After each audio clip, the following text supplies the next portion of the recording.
Xin chào tất cả các bạn đang theo dõi video trên kênh điện tử Hải Phòng. Các bạn thân mến, trong video là một bộ nguồn computer để các bạn quan sát này. Halo.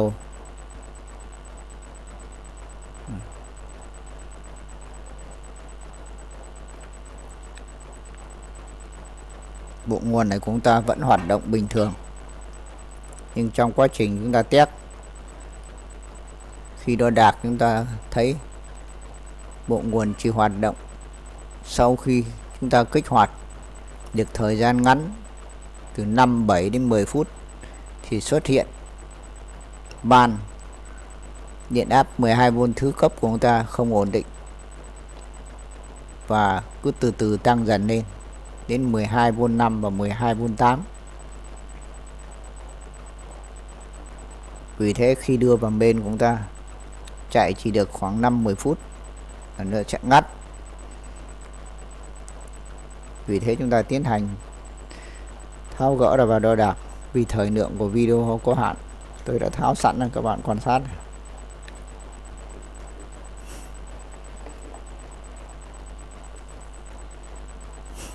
Đây, các bạn quan sát này. Đây, vị trí trên bo này, đầu nguồn của chúng ta này. Đây là cầu chì dẫn 2 dây của chúng ta 220 vào này. Qua đọc thô 220V xoay chiều này. Đưa vào nắn qua diode cầu và được nọc bởi hai tụ đối xứng này. 6800mA 200V. Và đây là công suất của chúng ta. Tấm nhôm này gắn công suất của chúng ta. Trong trường hợp nguồn này của chúng ta chạy công suất trường 2 MOSFET trường 13N. Đây là biến thế suất của chúng ta này. Biến thế này chúng ta cho ra các điện áp thứ cấp 3,3V, 5V, 12V và các điện áp phụ khác. Đây là tấm nhôm của chúng ta tỏa nhiệt bắt các diode nắn các điện áp thứ cấp như trên. Các bạn quan sát toàn bộ sơ đồ khối này. Trong trường hợp này các bạn để ý này, 3 quang số của chúng ta này, 1, 2, 3 này. Một so quang của chúng ta làm việc cho phần cấp trước của chúng ta này, và một so quang nữa để kích thích cho dao động công suất. Đây, kích thích cho dao động công suất của chúng ta này. Phát xung kích thích. Và một so quang nữa của chúng ta đây là ghim các điện áp thứ cấp này. Trong trường hợp này chúng ta kiểm tra so quang này ghim các điện áp thứ cấp không ổn định này. So quang này được điện áp nuôi từ một IC ổn áp 2,5V TN431. Đây là vị trí của IC cấp điện nuôi cho so quang này. Các bạn quan sát này. TN431. Trong trường hợp thì chúng ta chỉ kiểm tra hai phần tử này, so quang này, EN817 này và BC 431 này. Bây giờ chúng ta trước mắt chúng ta đi kiểm tra BC 431 này. Bây giờ chúng ta tiến hành tháo gỡ ra.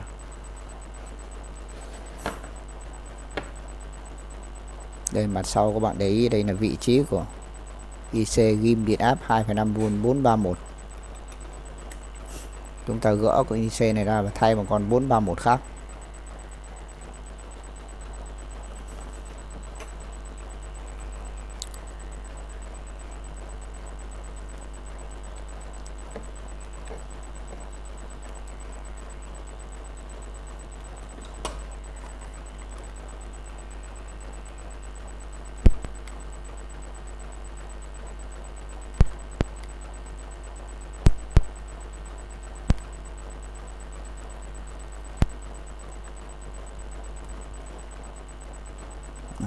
Trên tay tôi này là một IC ổn áp cho đến điện áp 2,5V ổn định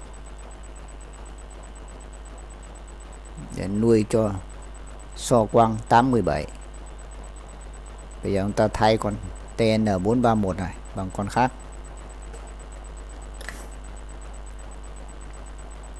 NIC 431 mới của chúng ta này.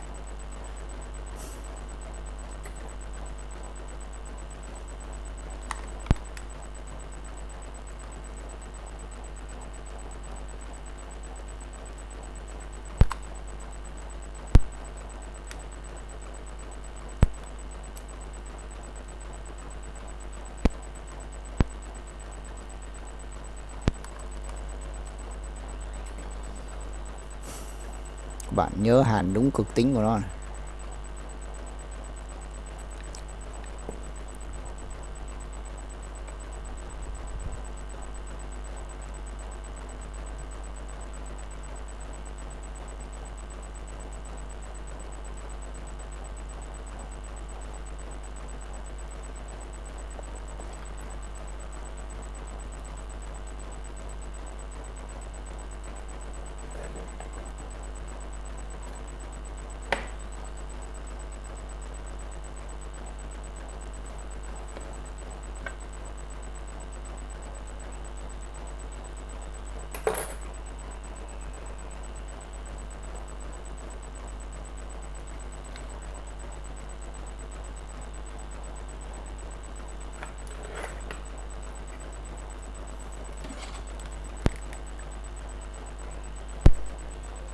Khi chúng ta hàn, chúng ta nhớ hàn chân giữa trước để bảo đảm cho IC của chúng ta đứng ở vị trí cân bằng nhất. Các chân của chúng ta bảo đảm tiếp xúc đúng vào mạch in của chúng ta.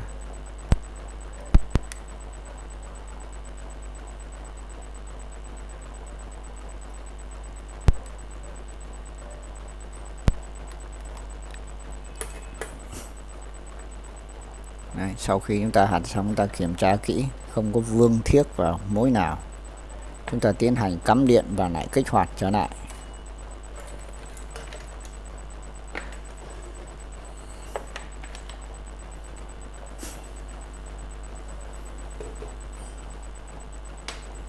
Như các video trước tôi đã giới thiệu với các bạn,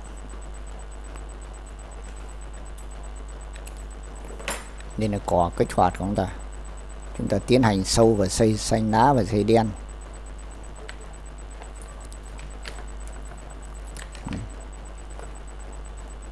Các bạn tiến hành sâu hai đầu dây kích hoạt của chúng ta và dây xanh lá này, dây xanh lá của chúng ta này, và dây đen này, cò của chúng ta này.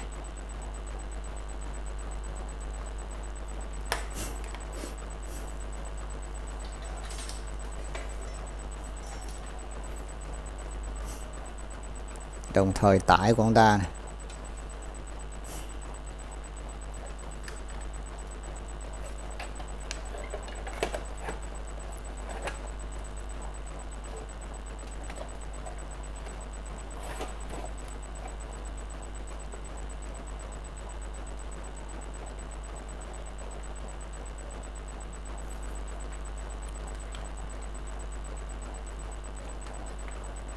Đồng thời tải của chúng ta được sâu vào đường tải của chúng ta này, gồm có điện áp thứ cấp 5V và 12V này.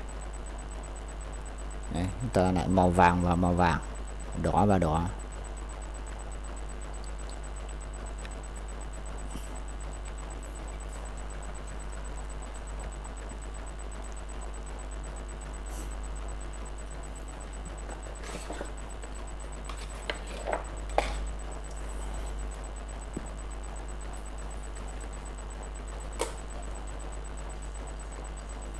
Trên đồng hồ chúng ta vặn về vị trí đo điện áp một chiều, chúng ta để thang đo 20V này.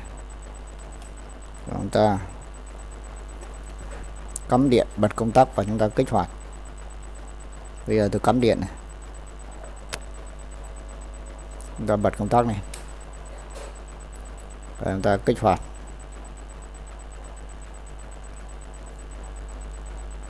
Các bạn để ý này, bây giờ tôi kích hoạt này.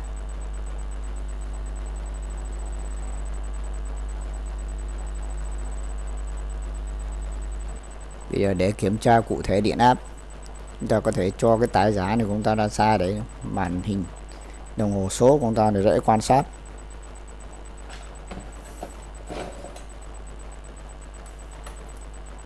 Tôi lại kích hoạt này. Và chúng ta đo điện áp.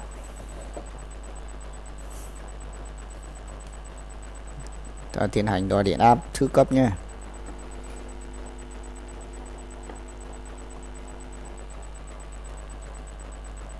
Ta đo điện áp 12V thứ cấp này, các bạn quan sát trên đồng hồ này. Đấy, trường hợp này chúng ta điện áp 12V thứ cấp chúng ta đạt tiêu chuẩn nha, 12V 18 này. Cái điện áp thứ cấp 5V của chúng ta này, 5,03 này. Điện áp 3,3V của chúng ta này. Đấy, như vậy các điện áp thứ cấp của chúng ta đạt tiêu chuẩn này.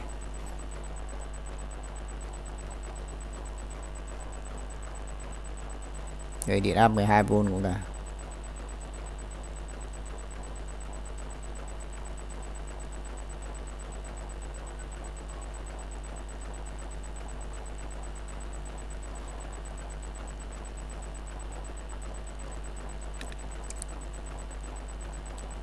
Ta bóp cò và giữ trong 5 phút chẳng hạn, điện áp của chúng ta không thấy thay đổi gì cả, chỉ dao động trong 12V 18 19, điện áp của chúng ta đã đạt tiêu chuẩn.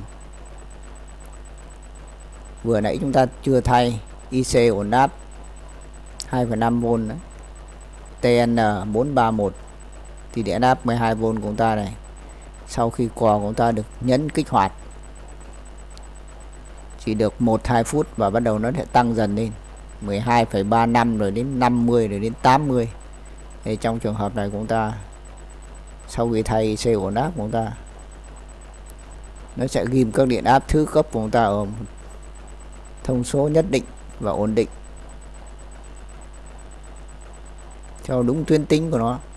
Đấy, các bạn thấy điện áp 12V của chúng ta ghim chỉ dao động 12V 18 đến 12V 19 và lại quay lại.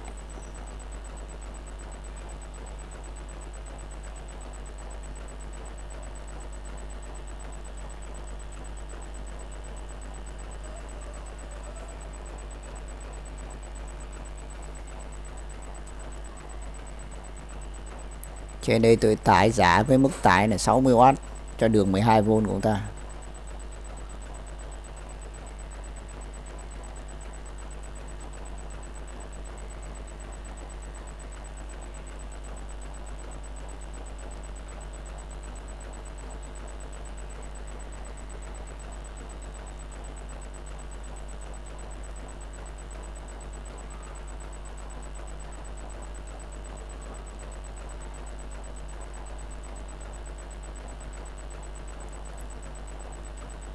Ta chuyển sang điện áp 5V này, các bạn thấy này,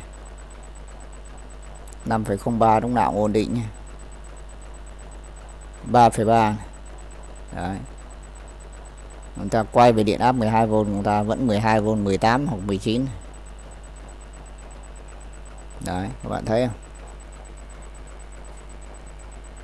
Mặc dù chúng ta chưa dùng quạt thổi, vì chúng ta còn tải với mức thấp nên chúng ta không cần dùng quạt thổi, nhưng mà nó vẫn thông số của nó vẫn ổn định.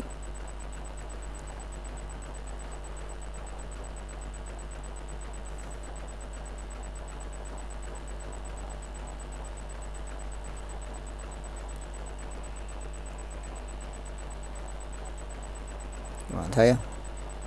Đấy, điện áp 5V ra lúc nào cũng không 5,03, 3,3V của ta này, 3,31 và 12V của chúng ta vẫn duy trì ở mức 12,17 18 19. Đấy, các bạn thấy, mặc dù nhiệt độ các tấm tỏa nhiệt công suất và diode nắn của chúng ta có thể đang bị tăng lên do chúng ta chưa dùng quạt, nhưng mà các thông số kỹ thuật của nó vẫn đạt tiêu chuẩn.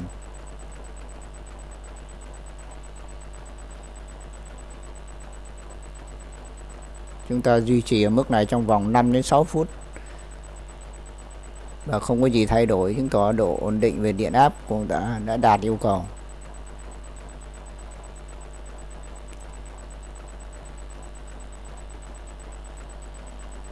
V của chúng ta vẫn duy trì ở mức 5,03. Các bạn thấy rất ổn định. 3,31. 12 với 17 18 19.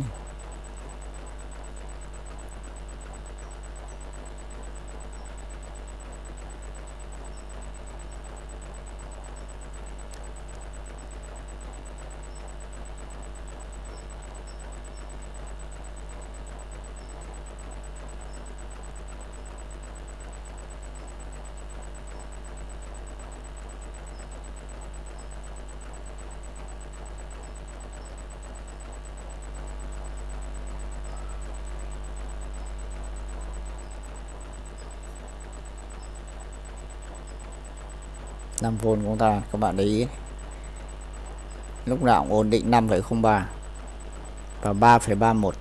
Các bạn thấy không? Độ ổn định rất cao.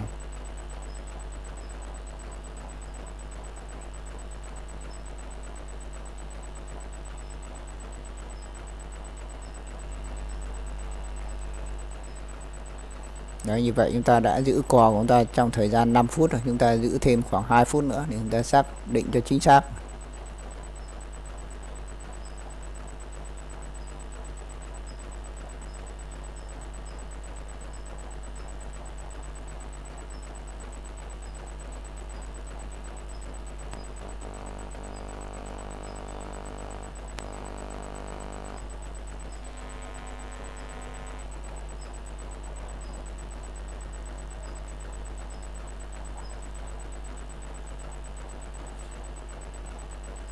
Đấy, như vậy chúng ta đã qua 6 phút. Vậy độ ổn định của chúng ta rất tốt. Đấy, trên đây tôi đã test cho các bạn bộ nguồn computer sau khi chúng ta thay IC ổn áp TN431 để ghim điện áp thứ cấp ra của chúng ta. Như vậy bộ nguồn của chúng ta này lại trở lại hoạt động tốt. Cảm ơn các bạn đã theo dõi video. Xin chào và hẹn gặp lại các bạn trong các video tới.